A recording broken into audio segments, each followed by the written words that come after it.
जय सनातन धर्म की। प्रिय सनातनियों, आप सभी का स्वागत है हमारे इस कार्यक्रम में। सनातनियों, आज का वीडियो जो मैं आप लोगों को दे रहा हूं, ये आपके बहुत सारे ऐसे प्रश्नों का उत्तर है जिसके भंवर में आप फंसे रहते हैं। और कुछ लोग तो इतने कट्टर होते हैं कि उन्हें कुछ और समझ में आता ही नहीं है, फिर वो दूसरों को ज्ञान देने लगते हैं। ऐसा बहुत लोग मेरे साथ भी करते हैं। कमेंट्स बॉक्स में लिखेंगे या फिर मुझे व्हाट्सएप मैसेज करेंगे। एक ऐसा ही प्रश्न था और उसी प्रश्न का उत्तर मैं सार्वजनिक तौर पर दे रहा हूं, क्योंकि जो उनका प्रश्न था उसकी भाषा ठीक नहीं थी, लेकिन प्रश्न बिल्कुल ठीक था। तो इसीलिए मैंने उनको व्यक्तिगत जवाब ना दे करके इस वीडियो के माध्यम से आप लोगों के सामने बात रखी है, ताकि आप लोग भी उस प्रश्न के उत्तर को समझ सके। उनका प्रश्न कुछ इस तरह का था कि आप सनातन को नहीं जानते। आप कहते हैं हर चीज का निर्माण तीन से होता है, तो फिर बताइए, परमात्मा और हमारे बीच में क्या गुरु नहीं होगा? गुरु को तो होना ही है, और गुरु के बिना तो कुछ हो नहीं सकता। ऐसा ही उनका प्रश्न था। तो यहां उनका जो प्रश्न है, उस प्रश्न के उत्तर को बड़े ध्यान से समझिए, आपको हर एक बात अच्छी तरह समझ आएगी। ये बात सही है कि इस धरती पर किसी भी चीज के निर्माण के अंदर तीन का रोल महत्वपूर्ण है। बिना तीन के कोई भी प्रक्रिया संपन्न हो ही नहीं सकती। लेकिन इस तीन की प्रक्रिया को समझने के लिए हमें तीनों तत्वों को भी समझना पड़ेगा कि कौन से वो तीन तत्व हैं जिसके निर्माण से ही किसी चीज का निर्माण होता है। यानी पहला तत्व अग्नि तत्व, वो ज्योति का तत्व, वो प्रकाश का तत्व। दूसरे तत्व के अंदर होगी फ्रीक्वेंसी या पानी या ध्वनि, जो वायु के वेग से गति करती है। और तीसरा होगा कोई एक स्थिर चीज जो पदार्थ है और किसी आकार में है। इन तीन के बिना कोई भी निर्माण हो ही नहीं सकता। इसीलिए सूर्य तत्व है, चंद्र तत्व है और उसके बाद मंगल तत्व है, और इन्हीं तीन तत्वों के संयोजन से ये ब्रह्मांड बना है, ये पिंड बने हैं, ये ग्रह बने हैं, ये धरती बनी है। अब क्या ये नियम क्या भक्ति पर भी लागू होता है? इस बात को भी समझ लीजिए। भगवान, भाव और भक्ति, तीन चीजों का समावेश होना जरूरी है। इसके बिना भक्ति भी नहीं होगी। तो यहां पहला तत्व कौन होगा? पहला तत्व होगा नारायण, जो स्वयं परब्रह्म परमात्मा है। तो पहले तत्व की उपस्थिति का मतलब हुआ आप स्वयं नारायण को पहले स्थान पर रख रहे हैं। अब दूसरे स्थान पर आप नहीं आएंगे, फिर आएगी भक्ति। और वो भक्ति किस पर होगी? निर्भर आपके भाव पर, यानी तीसरे हैं आप। यानी आपके बीच में और नारायण के बीच में जो एक संबंध है, वो है भक्ति का। और भक्ति का तत्व क्या है? जो दिखाई नहीं दे रहा, लेकिन जिसका प्रवाह है। यानी ब्रह्मांड के दूसरे एलिमेंट की तरह ही, जैसे वायु तत्व, जल तत्व और फ्रीक्वेंसी। जल दिखाई देगा, लेकिन फ्रीक्वेंसी, वायु का वेग, इसे आप महसूस कर सकते हैं। इसी तरीके से परमात्मा और आपके बीच में एक तीसरा तत्व भी काम करता है, जिसे कहते हैं भक्ति। तो यहां भगवान वो परमात्मा, आप भाव, और भक्ति परमात्मा और आपके बीच से जो संबंध बनता है, उससे पहले भक्ति का होना आवश्यक है। इसीलिए भगवान से भक्ति और भक्ति के लिए आपके भीतर भाव होना जरूरी है। अगर आपके भीतर भाव नहीं है तो आप भक्ति कैसे करेंगे? और भक्ति नहीं करेंगे तो नारायण से आपका संबंध कैसे बनेगा? इसीलिए यहां भी तीन चीजें काम करती हैं। अब ये तीन चीजें केवल यही काम नहीं करती है, इस संसार के प्रत्येक जगह पर काम करती है। अब आप देखिए, आप गुरु किन्हें कहते हैं? आप शिक्षक को भी गुरु कहते हैं, आप माता पिता को भी गुरु कहते हैं, और आप आध्यात्मिक जो गुरु होते हैं उनको भी गुरु कहते हैं। लेकिन यहां पर इस चीज की विशेषता को भी समझिए। शिक्षक है और आप हैं, और शिक्षक और आपके बीच में एक तीसरी चीज है, जो है ज्ञान, जो पुस्तकों के रूप में है। तो यहां आपका लक्ष्य क्या है? यानी कि आरंभिक स्रोत है टीचर, शिक्षक। उनसे शिक्षा आप ले रहे हैं, लेकिन आपके और शिक्षक के बीच में एक सेतु का काम करता है, वो करता है ज्ञान, अर्थात वो पुस्तकें। अगर पुस्तक को हटा दें तो आपका और शिक्षक का संबंध कोई मायने नहीं रखता। इसी तरह से नारायण और आपके बीच से भक्ति हटा दें तो आपके नारायण के बीच का कोई संबंध मायने नहीं रखता। तो इसीलिए हम शिक्षक को भी कहते हैं गुरु। अब मान लीजिए हम सांसारिक गुरु की बात करते हैं, तो उसको आप कैसे परिभाषित करेंगे? आप हैं और आपके जीवन में आपकी कुछ समस्याएं हैं, आपके कुछ प्रश्न हैं। उन प्रश्नों का उत्तर आपको संसार से नहीं मिल रहा, आपको कोई ऐसे व्यक्ति दे रहे हैं जो उसके अंदर महारत हासिल रखते हैं या उनके पास वो ज्ञान है। तो यहां गुरु और आपके बीच में एक संबंध है, लेकिन गुरु और आपके बीच में एक तीसरी चीज अगर वो मिसिंग है तो फिर आपका ये संबंध कायम नहीं हो सकता। तो तीसरी चीज क्या होगी? तीसरी चीज होगी वो ज्ञान। अगर गुरु के द्वारा आपको जो ज्ञान है वो मिल रहा है तो यहां पर गुरु शिष्य परंपरा का क्रिएशन होता है, एक क्रिएटिविटी होती है और यहां से आपका गुरु शिष्य का संबंध बनता है। लेकिन ध्यान रखिए, गुरु हर स्तर पर अलग अलग होते हैं। जब आप किसी शिक्षा को ग्रहण करते हैं तो शिक्षक आपका गुरु है। इसी तरह से माता ने आपको पैदा किया, माता पहले स्थान पर है, आप तीसरे स्थान पर हैं, लेकिन माता और आपके बीच में एक भाव है, वो भाव है वात्सल्य। वात्सल्य का भाव होगा तभी माता का और आपका संबंध कायम रहेगा। वात्सल्य नहीं होगा तो माता का और आपका संबंध कायम नहीं होगा। फिर वही बात होगी कि पैदा किया और झाड़ियों में फेंक दिया, जंगल में फेंक दिया, क्योंकि हमें ये नहीं चाहिए। तो वात्सल्य का भाव होगा तभी माता और आपके बीच में संबंध कायम होगा। तो तीन का संबंध हर जगह पर लागू होता है। ये बात मैंने आपको बहुत अच्छी तरह समझा दी। अब इसकी भी कैटेगरी अलग अलग क्यों होती है? क्योंकि हम कहते हैं माता पिता भी हमारे गुरु हैं, क्योंकि इस शरीर की रचना को विकसित होने में जिन्होंने आपका साथ दिया वो आपके माता पिता हैं, इसलिए माता पिता आपके गुरु हैं। शिक्षक ने आपको व्यवहारिक ज्ञान दिया, इसलिए शिक्षक आपके गुरु हैं। आपके जीवन की समस्याएं हैं, उन समस्याओं का समाधान आपको आध्यात्मिक तरीके से देने का प्रयास किया गया, इसीलिए वो व्यक्ति अब आपके गुरु हैं। लेकिन एक सबसे ऊपर का एक संबंध होता है जो सीधे सीधे आत्मा और परमात्मा का होता है। उसके अंदर गुरु कहीं नहीं होता है, वहां केवल भक्ति होती है। और इस संबंध को समझिए, इस संबंध को यदि आप समझेंगे कि यहां ईश्वर और आपके बीच में कोई मिडिलमैन नहीं होता है, यहां केवल और केवल भक्ति होती है। इसीलिए यदि आपका संबंध किसी देहधारी से है तो आपकी उपलब्धियां केवल और केवल इस संसार तक सीमित रहने वाली है।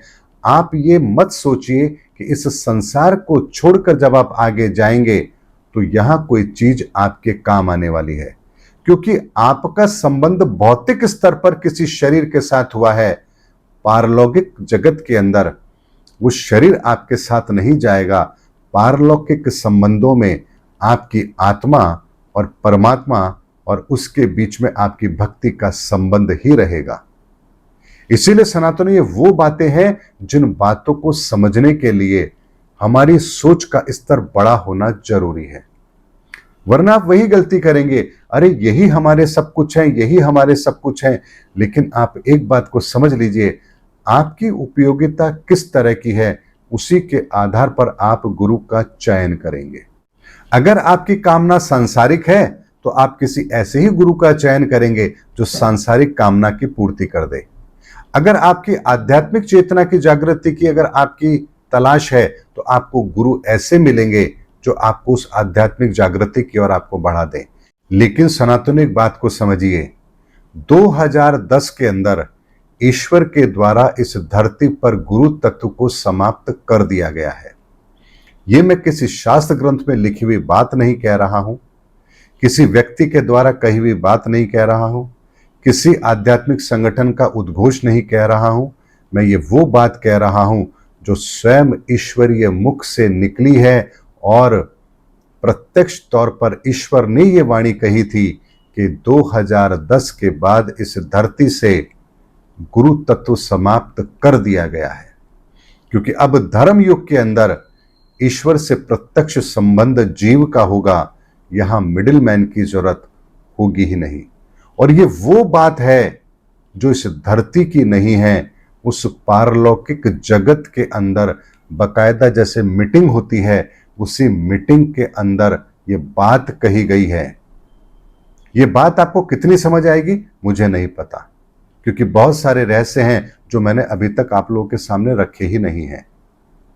इस जगत का उस पारलौकिक जगत से एक संबंध होता है, और कुछ बिरले होते हैं जो उस पारलौकिक जगत से उस संबंध को कायम करते हैं, और उन्हीं संबंधों के द्वारा इस धरती पर वो कार्य होते हैं जो आने वाले समय के अंदर आवश्यक होते हैं।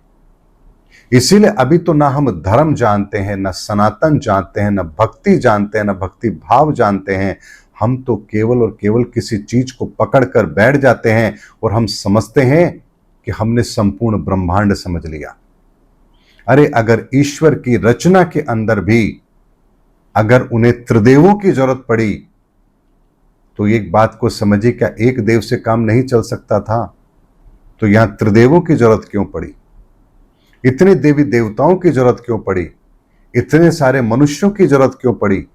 प्रकृति के अंदर इतनी विविधता की जरूरत क्यों पड़ी? क्योंकि हर आयाम का एक विस्तार है। 9 आयामों के अंदर 7 ऊर्जाएं हैं, और अगर इन ऊर्जाओं का भी विस्तार है तो प्रत्येक जगह इसका विस्तार आपको देखने को मिलेगा। इसीलिए केवल इतना सा नहीं है कि केवल इंसान तरक्की करेगा, इंसान के साथ साथ उसके भौतिक संसाधन भी बढ़ेंगे, उसकी आध्यात्मिक चेतना भी बढ़ेगी, और इस संसार के अंदर समय आने पर अगले युग की शुरुआत भी होगी। और अगले युग की शुरुआत के अंदर वही तत्व काम करेगा जो सृष्टि के निर्माण के साथ निर्धारित कर दिया गया है। ये कार्य ना मैं कर सकता हूं, ना आप कर सकते हैं, ना इस संसार का कोई व्यक्ति कर सकता है। इसीलिए हमें इस चीज को समझना पड़ेगा कि सृष्टि का विकास क्रम क्या है, ये सनातन किस तरह से काम करता है, इस धरती पर चीजें कैसे काम करती हैं। हमारा दृष्टिकोण केवल और केवल चंद वर्षों के लिए होता है, इससे अधिक सोचने की ताकत हमें ईश्वर ने नहीं दी है। ना इस संसार में आने से पहले की ताकत हमारे पास है, ना इस संसार को छोड़कर अब जब हम जाएंगे तब उसके आगे की यात्रा का ब्लूप्रिंट हमारे पास है। हम केवल और केवल एक छोटे से कालखंड के अंदर ही बहुत कुछ कर सकते हैं, जिसको करने के लिए हमें संसार में भेजा गया। अब अगर मेरी बातें समझ में आ रही है तो अब इसके वैज्ञानिक पहलू को समझ लीजिए। आज का आधुनिक विज्ञान ये कहता है कि एक क्वांटम फिजिक्स भी होती है, यानी कि फोटोन के लेवल पर जब हम जाते हैं तो वहां जो पार्टिकल होते हैं उनका बिहेवियर चेंज हो जाता है, अगर कोई ऑब्जर्वर उन्हें देख रहा हो तो। ठीक इसी तरह का क्वांटम फिजिक्स का ये सिद्धांत इस धरती पर लागू होता है। इस धरती के चारों तरफ ग्रहों का वो पहरा है जो एक तरीके से ऑब्जर्वर हैं, जो धरती को देख रहे हैं, और हम एक वो आत्मा है, वो एनर्जी है जो इस ब्रह्मांड के अंदर एनर्जी के फॉर्म में रहती हैं। लेकिन जैसे ही हम इस धरती पर आते हैं, चूंकि हम इन 7 ग्रहों के ऑब्जर्वर की निगाह में आ गए हैं, तो हमारा यहां बिहेवियर चेंज हो जाता है। फिर हमारा यहां आकार, हमारे विचार, हमारी रूप, हमारी परिस्थितियां सब कुछ उसी आधार पर निर्धारित होती है जैसी हमारी चेतना का स्तर होता है। इसीलिए सनातनीय क्वांटम फिजिक्स का जो सिद्धांत है, यही चीज हम इस धरती पर लागू करते हैं। इस बात की गहराई को समझ लीजिए। लेकिन जैसे ही आप इस धरती के आयाम से बाहर जाते हैं, अब आप पुनः आत्मा बन गए। अब ना आपको कोई देख सकता है और ना आप इस संसार के अंदर हस्तक्षेप कर सकते हैं, क्योंकि आप वापस से उसी ऊर्जा में तब्दील हो चुके हैं जिस ऊर्जा को अब कोई ऑब्जर्व नहीं कर रहा। इसीलिए सनातन एक बात को समझिए, इस धरती के लेवल से जब हम बाहर निकलेंगे, इस ब्रह्मांड के अंदर जो हमारे 9 ग्रह हैं, इस आयाम से जब हम बाहर जाएंगे तो यकीन मानिए इस भौतिक संसार की कोई भी चीज हमारे काम की होगी ही नहीं, क्योंकि वहां पर ऊर्जाओं के लेवल पर जो परिवर्तन होगा इसके बारे में तो हम आज तक जान ही नहीं पाए हैं। क्योंकि उस सीमा से बाहर जाने के लिए जितना समय लगेगा और जो संसाधन लगेंगे हमारे पास आज वो आधुनिक विज्ञान है ही नहीं। लेकिन इस विज्ञान को हमारे सनातन में बहुत पहले से जाना गया, समझा गया। इसीलिए आपको एक उदाहरण मिलता है कि नारद मुनि धरती पर भी आते थे, ब्रह्मलोक में भी जाते थे, स्वर्ग में भी जाते थे, यानी वो प्रत्येक आयाम के अंदर भ्रमण कर लिया करते थे। ऐसे बहुत से ऋषि हुए हैं जो अपनी देह को यहां छोड़कर अपने आप को ऊर्जा में परिवर्तित करके और अनेक लोगों की यात्राएं कर सकते हैं। ये बात आपको कितनी अच्छी लगती है, समझ में आती है, मुझे इससे कोई मतलब नहीं है, क्योंकि ये मेरा प्रत्यक्ष अनुभव है। मैंने भी इस यात्रा को किया है, इसीलिए मैं इस यात्रा की सच्चाई को जानता हूं। मैं इस यात्रा के एक एक अनुभव को जानता हूं, कैसे इस धरती से बाहर पारलौकिक जगत की यात्राएं की जाती है, ये विज्ञान मुझे पता है। इसीलिए ईश्वर जब चाहे इस धरती के किसी भी व्यक्ति के साथ संपर्क स्थापित कर सकता है। हम चाहेंगे तो संपर्क स्थापित नहीं होगा, लेकिन अगर वो चाहें तो हमसे किसी भी क्षण संपर्क स्थापित कर सकते हैं। ये वो विज्ञान है जिसके बारे में कोई जानता ही नहीं है तो चर्चा क्या होगी। लेकिन इसके प्रमाण हमारे शास्त्रों में बहुत सारे दिए गए हैं।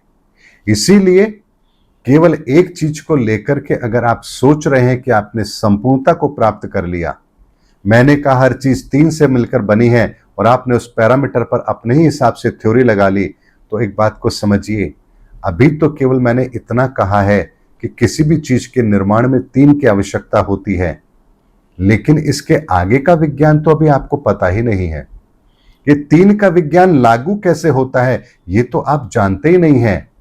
ये मैं जानता हूं, मुझे पता है 3 का सिद्धांत क्या होता है, ब्रह्मांड में 3 की ऊर्जा क्या है, 6 की ऊर्जा क्या है, 9 की ऊर्जा क्या है।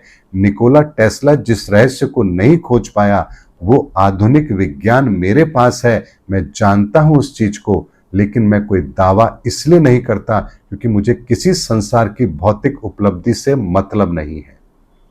ये रहस्य, ये ज्ञान गणपति ने मुझे दिया है और उनकी आज्ञा से जब जहां इसकी उपयोगिता होगी और जैसा वो आदेश करेंगे मैं तभी इस ज्ञान का उपयोग करूंगा। इसलिए सनातनियों, अगर मैंने 3 का विज्ञान आपके सामने रखा तो ये मत समझ लेना कि आपने उस रहस्य को समझ लिया।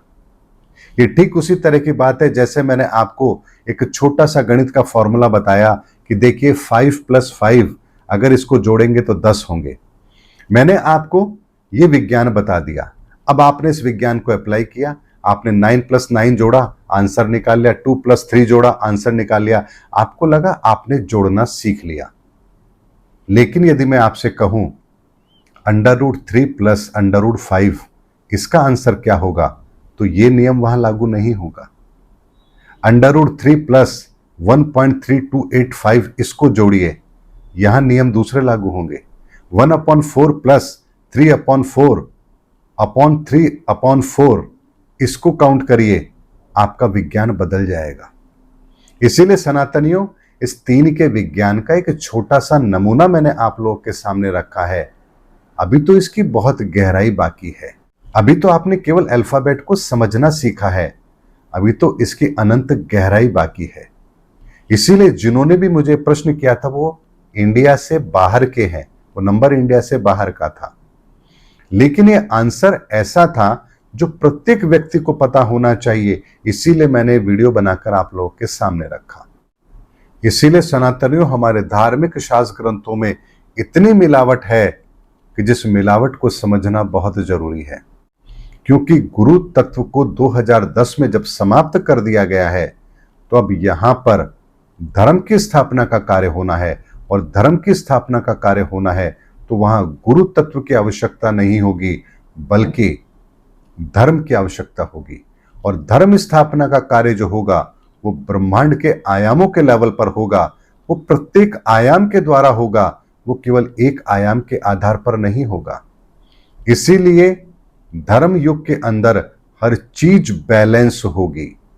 जैसा मैंने आपको एक वीडियो में कहा भी था, धर्म युग में हर चीज बैलेंस होगी, क्योंकि धर्म का मतलब ही होता है संतुलन, बैलेंस। इसीलिए हमारे विचारों के अंदर, हमारी क्रियाओं के अंदर, हमारी सोच के अंदर, हमारी परंपराओं के अंदर हर जगह पर एक ऐसा संतुलन कायम होगा जो आपको इस धर्म को समझने में सहायक होगा। इसीलिए अपनी छोटी सोच को विस्तृत बनाइए, इस ब्रह्मांड के रहस्य को समझने की कोशिश कीजिए। ये ब्रह्मांड अनंत है, ये ब्रह्मांड की सीमाएं अनंत है, इस ब्रह्मांड का ज्ञान अनंत है, लेकिन इस अनंत को भी सीमित करने की ताकत जिसमें है वो ईश्वर में है। इसीलिए ईश्वर से प्रार्थना कीजिए, वही आपकी गागर में सागर भरने का काम कर सकते हैं और कोई नहीं कर पाएगा। उम्मीद करता हूं सनातनियों, आज की वीडियो को देखने के बाद में आपको गुरु के प्रति जो देखने का नजरिया है आपका, ये जरूर बदला होगा। गुरु का महत्व क्या है, गुरु की सीमाएं क्या है, गुरु पार ब्रह्म परलौक जगत की किस तरह से आपके साथ में एक संबंध स्थापना का कार्य करते हैं, ये भी बहुत अलग तरह की अलौकिक बातें हैं।